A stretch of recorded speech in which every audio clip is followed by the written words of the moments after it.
RTF Sports Talk. That really shows what happened. If you came to groove, there's no reason to prove. RTF Sports Talk. RTF Sports Talk. RTF Sports Talk. RTF Sports Talk.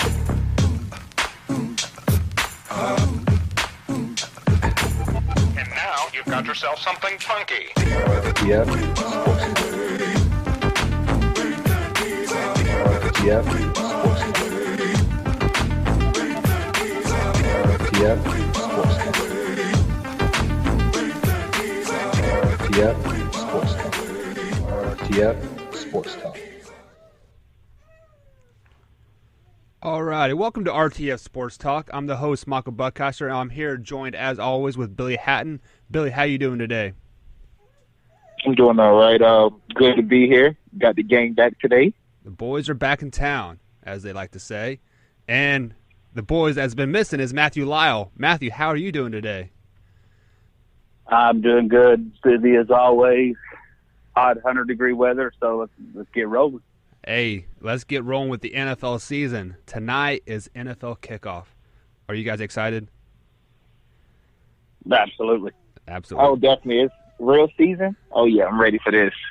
Well, it's real season for some, except for Le'Veon Bell. Le'Veon Bell is still holding out. I guess he's wanting some more money for the Steelers, but that's not going to happen. So, Billy, I'm going to start with you today. What are your thoughts on the holdout with Le'Veon Bell? Is he just needs to show up, or what does he need to do? This is it's tough for me, honestly.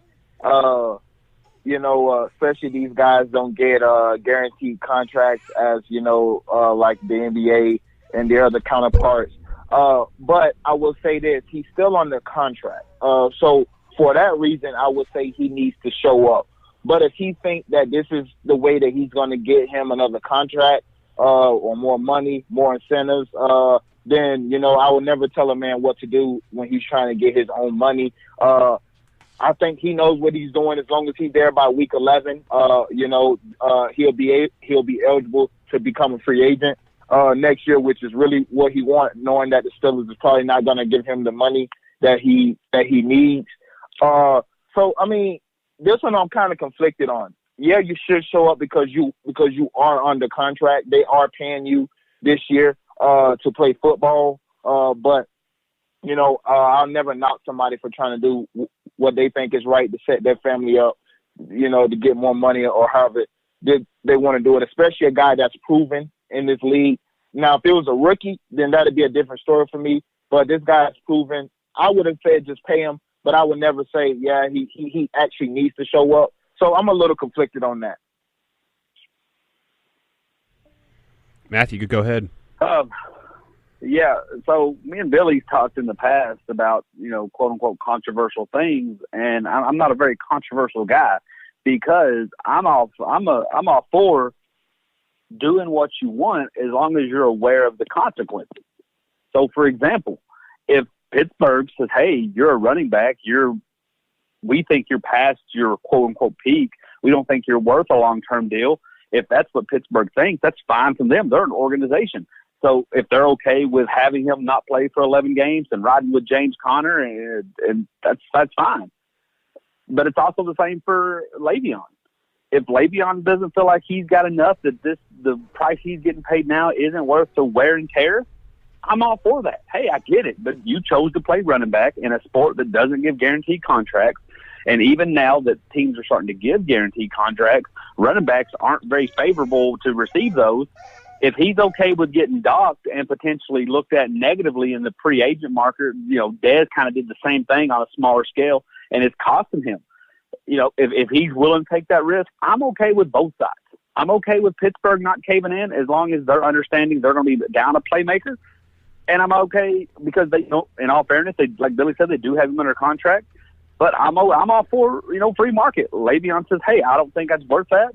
He's going to, if he's okay with getting hit with the negative impact that, whether it be in his contract or public perception, if he's okay with taking that hit but saving the hits on his body, I'm okay with that too.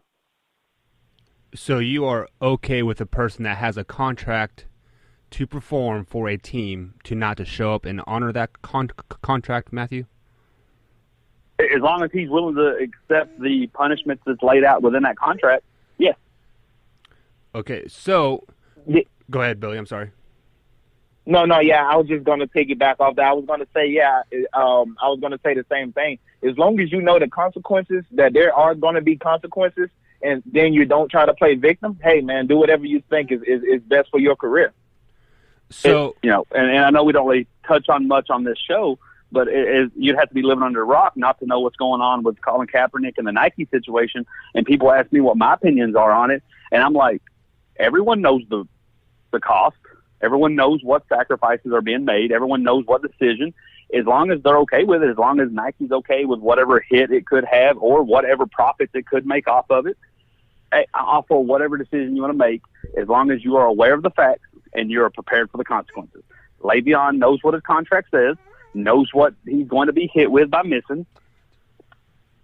As long as he's okay with it, I'm okay with it.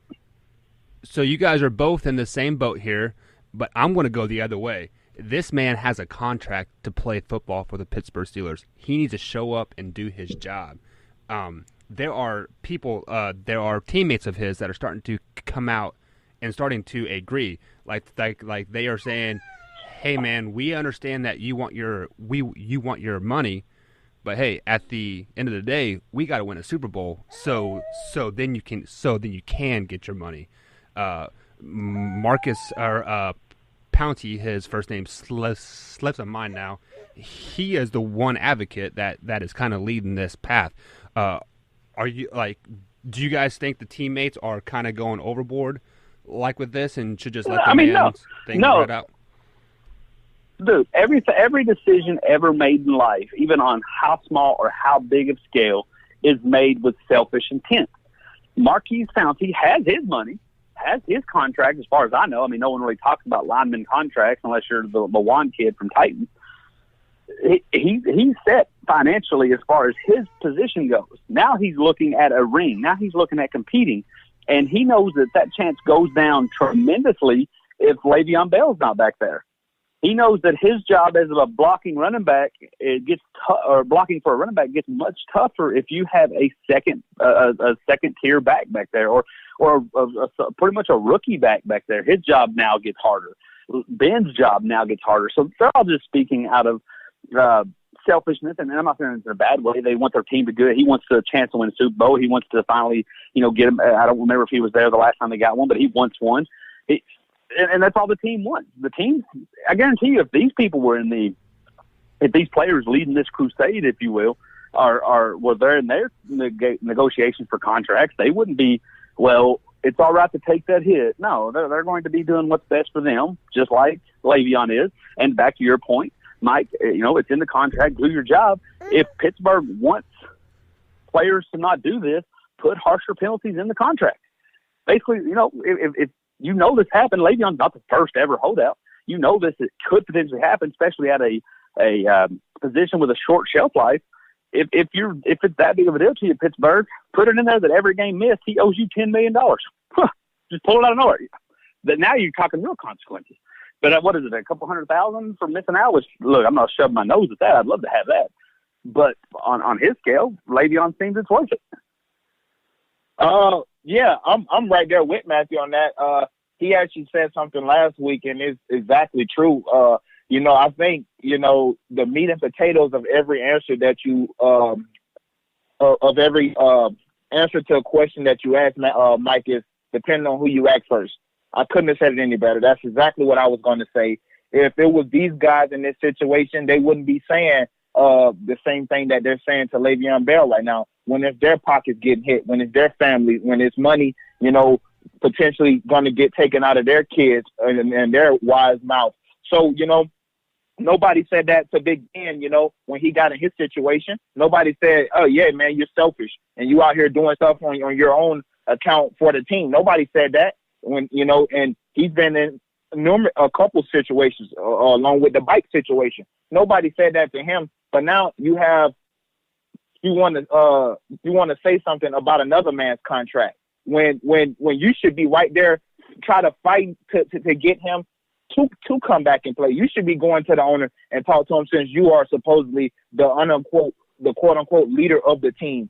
But yeah, none of these guys would be saying that if it was in their situation, if their foot was in this shoe. Not to mention, I kind of misspoke a little bit earlier.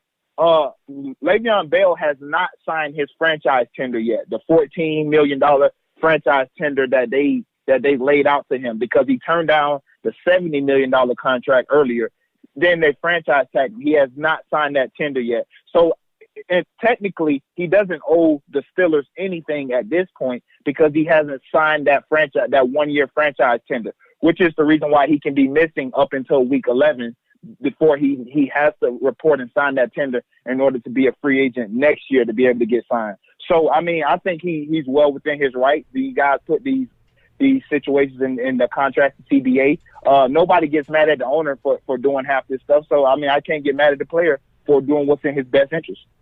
So let me kind of expand on this question just a little bit. I saw a stat this morning that Bell has missed the first game of the last 3 seasons for either holdout or for a suspension. And during the time that Le'Veon Bell has not been in the games, D'Angelo, what's his last name?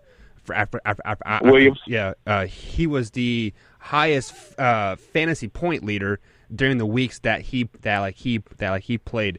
And then the Steelers running back last year that played while Bell was out was the leading rusher, fantasy point getter as well. So do you think the Steelers is just a product of a tailback system? So like Bell really isn't as good as people think he is, and like he should just kind of take the money and shut up? Or do you think Bell is really that good? I think Bell's that good. I mean, now the question is, and this is the point of this whole conversation that the Steelers are having, is how long is he going to be that good? This year if you only. could come out and say, "Oh, we guarantee," if there was a guarantee that came with it that he's going to be as good for 5 years, he would have had a contract a long time ago. For sure. The reason you spoke fantasy points, that is true, and I don't. That is a good point, but I don't know how well they actually performed on the field with those backup running backs.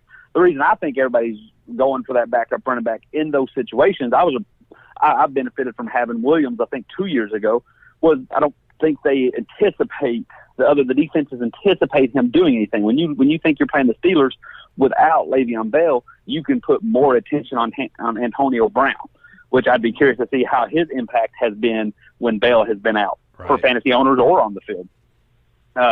So I think that's just kind of a product of you're not giving him as much attention as you'd give Bell. I think the Steelers are a good team. They have a good line that Bell does benefit from. You put him on a really bad team with a really bad line, he may struggle just like any back would. But I think there is a high level of talent that he possesses that makes him very versatile. He's a patient runner. He's a good catching back out of the backfield. I think he does bring a lot to the table that most running backs don't. Billy, I would say the exact same thing. I think just to touch on that, especially for Antonio Brown, I drafted Antonio Brown in one of my leagues that I actually paid money to get in. So we'll see how that's going to work with Le'Veon being out. But to your initial point, Mike, about the backup running backs actually doing better than fantasy. Well, D'Angelo Williams actually played pretty good, but we all know what fantasy rewards touchdowns. Now, his yardage on the field wasn't a lot. It's just he had scored, 2 touchdowns, I think, in that very first game with Le'Veon being out, and a lot of those were from close yardage. So a lot of the fantasy points could also, it's a little bit misconstrued if you don't see what happened on the field. They actually played good, but Le'Veon Bell is that good. You line him out wide, and match him up against a linebacker, he's too fast for him. He's almost too big for a cornerback. You bring him back in. You can run the wildcat with him. You give him the ball out of the I formation. You give him the ball on the goal line.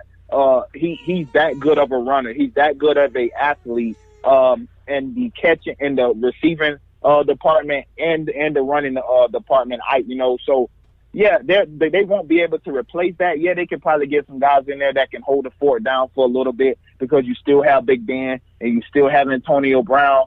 Juju Smith-Schuster, he's starting to come along a little bit, but they're gonna miss Le'Veon Bell, and this year you will see it. They won't be able to sneak up on anybody because you already know that for a long time he probably wasn't going to report to camp. We've been talking about Le'Veon Bell now for at least a month and a half. So this year I don't think those backup running backs are going to be able to sneak up on anybody because it's already go time for everybody. All right. So now, go ahead. On a quick side note, is a wishful thinking, just as a fan, tell me how dangerous this would be giving his ability, especially since it's pretty well known he's not going to re-sign, if New England offered a second round or a late first or something that they don't care, just to stockpiling for 1 year with an aging Brady, knowing that that's Brady's strong point. Brady doesn't have the world's strongest arm, but he's good, accurate, he's good short, and he's good at smart dink and dunk. Don't let. I wouldn't really want to watch football if Le'Veon went to the Patriots. I'm just saying, don't let that happen. And New England, it's so crazy. New England is smart enough to know, yes, we don't pay everybody. We don't give draft picks for everybody. But when that one opportunity appears, they will pull the trigger. We will pull the trigger. And if we have to give how many people have they let go, not give a penny to, but when it came time to pay Gilmore, they opened up that checkbook. When it came time to Bill Belichick likes to collect and hover those draft picks. When it came time to get Randy Moss, he'll open the wallet up. So I'm not saying it's going to happen. That's just purely the fan in me. But if week 6, week 7 rolls around and Le'Veon show up at the house chilling, don't be surprised if Rob Kraft pulls up the phone and says, "Hey, I got a second with your name on it." Well, speaking of players that are looking for a check, Earl Thomas has reported to Seahawks camp, and Seahawks turned down a second-round pick for the Dallas Cowboys. Do you think by the end of the season that Earl Thomas is going to get traded, just judging by the fact that he does not want to be in Seattle anymore? No. I don't think he's going to be traded because the NFL doesn't have to pander to their team. They don't have to pander to their players. NFL says, I'm going to do what you do. And it's the old saying about car insurance. You bet you're going to need it, and they bet you don't. The NFL is the same way. You bet you're going to get a contract while the team says, we bet you won't. So, and the only reason Earl Thomas is back, in my opinion, is because that's what happens when you're as good as Le'Veon Bell, but not at a fantasy football position. Nobody, and a lot of people knows Earl Thomas, but he kind of just blends in with the defense. When you're a defender like that, you kind of just are stuck to blend in. You don't really get to be a face of a franchise like you do if you're a running back, receiver, or quarterback. So that's the only reason he's back. But he came out with the tweet that I'm going to remember this. So Seattle's not going to trade him because they know that where Earl is and being a defender, he's not going to get to sit out a year and still get a contract next year. So he's going to have to come. He's going to have to play well, but he's not going to be happy about it. And the crazy thing is, he's going to play with a chip on his shoulder. But the bad thing is, it's towards the Seahawks. And the Seahawks are going to sit back and benefit off that and then say bye. So, no, they're not going to trade him. They know he's going to play for a contract. He's going to come out there and play the best he can. They're going to benefit of it and then dump him. Yeah, I definitely agree. This is exactly the opposite of what we're talking about with Le'Veon Bell. To answer your question, though, Mike, I don't believe the Seahawks will trade him for that exact same reason. I think this is going to be the Jerry Jones and DeMarco Murray dilemma, where we're going to run you into the ground, and then we know we're not going to pay you, so we're just going to do whatever we can to get the most out of you this year, and then let somebody else have what's left of you.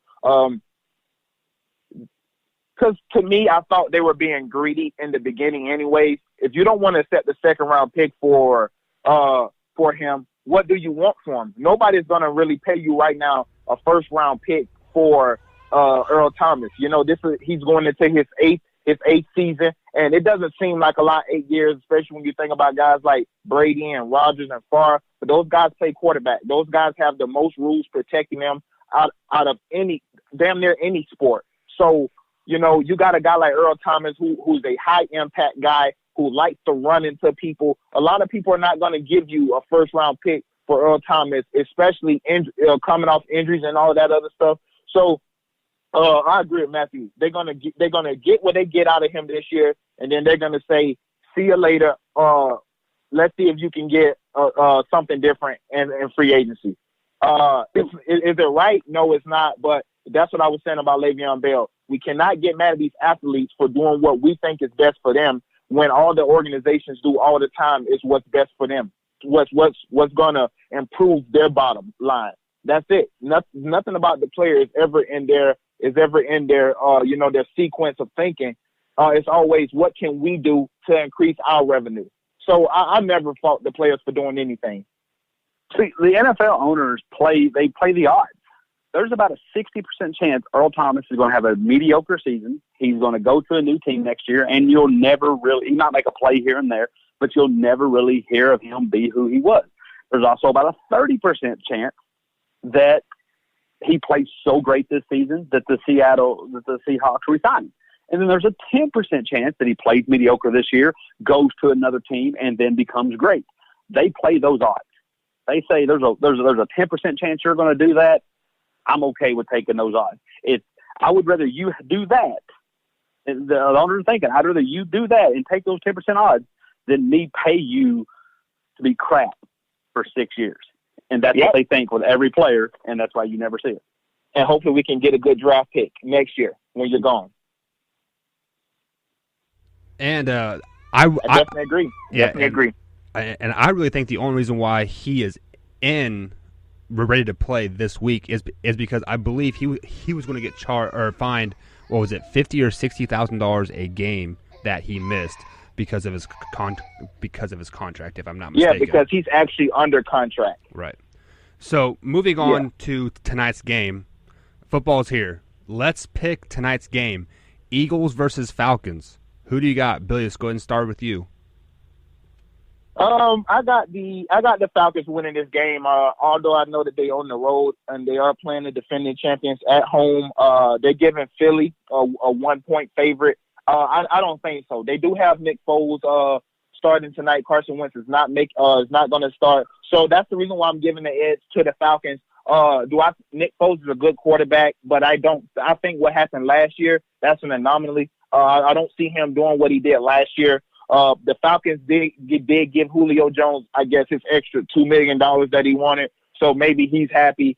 They did get Calvin Ridley. They still have Devontae Freeman, Austin Hooper. They still have Kevin Coleman. Matt Ryan is there. That defense, Grady Jarrett, Vic Beasley. I think that defensive line is going to get after the Eagles. I'm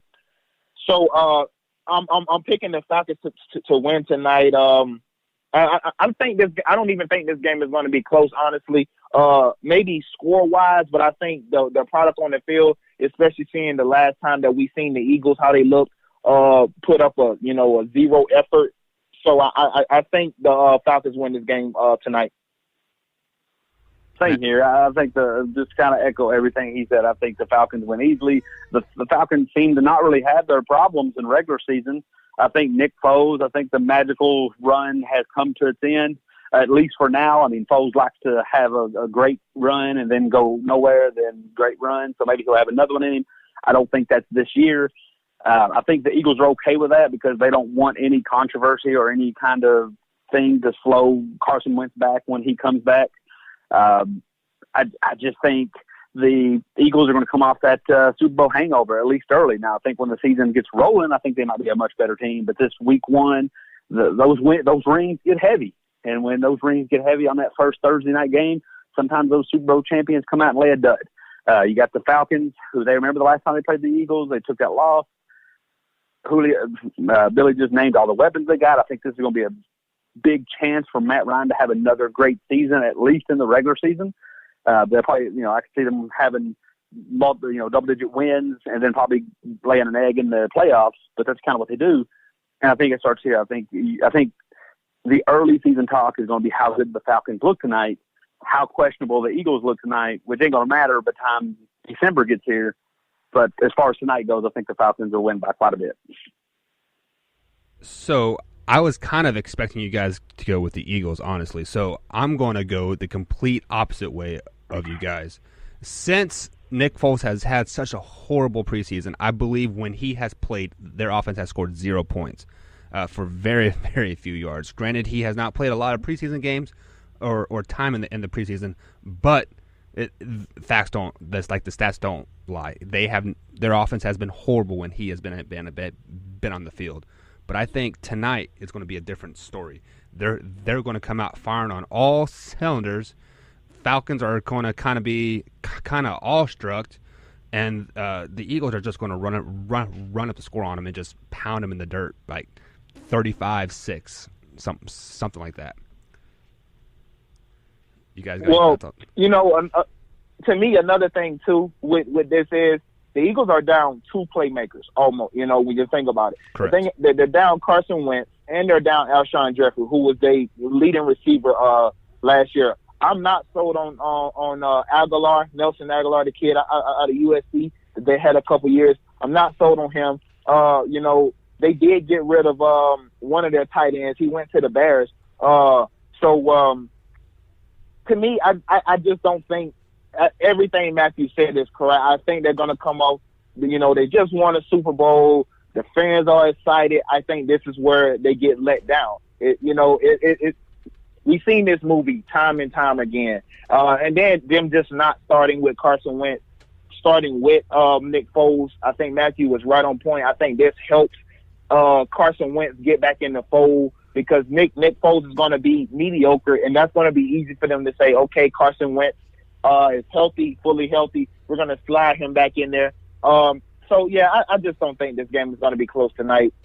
But the way I've been picking games all weekend, who knows? Matthew, any follow-up on on that? Did we lose Matthew? Oh, yeah, no, we lost him. All right. So just to confirm the picks here, Billy and Matthew both have the Falcons winning, and myself, Michael Buckheister, has the Eagles winning in a blowout. Billy, what is your final score for tonight? I think the score tonight. I think the the Falcons put up big points. I'm gonna go 33-20 maybe. Yeah, 33-20. I think the Eagles will put up. I want to say 33-17, but I think 33-20. I think that suffice. And you are thinking that the score is not going to equivalent to just a beatdown that the Falcons give them? Yeah, I think if you watch the game, I think the score is going to seem a lot closer than what the game actually really going to be. I mean, this is a game that the Falcons should win, honestly. Even though they're playing the Eagles, this is a game that the Falcons should win. They have everybody healthy. The Eagles are down two stars.